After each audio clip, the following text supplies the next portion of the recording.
What if I told you that a mother forced her daughter to live in a wheelchair, shaved her head to make her look like a cancer patient, and convinced an entire community her child was dying, only for it all to end in murder?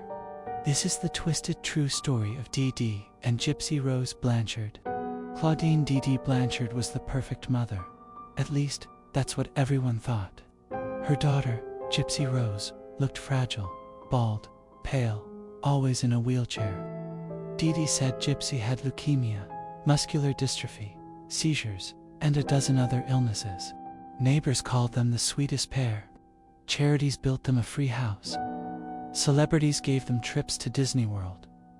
The community rallied around this brave little girl and her devoted mother.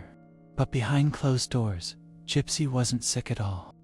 Dee Dee was suffering from Munchausen syndrome by proxy, a mental disorder where a caregiver fabricates or even causes illness in someone they're caring for, just to get attention and sympathy. She shaved Gypsy's head to make her look like a chemo patient.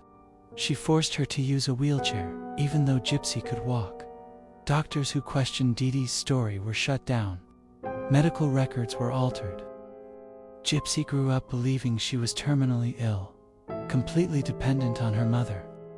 But as Gypsy got older, she started realizing something was very wrong. She could walk. She didn't feel sick. She even secretly accessed the internet and started talking to people online.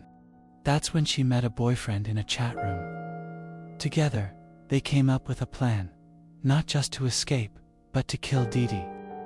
In 2015, Dee Dee Blanchard was found stabbed to death in her bedroom. At first, everyone thought Gypsy had been kidnapped by whoever did it. But the truth was even darker.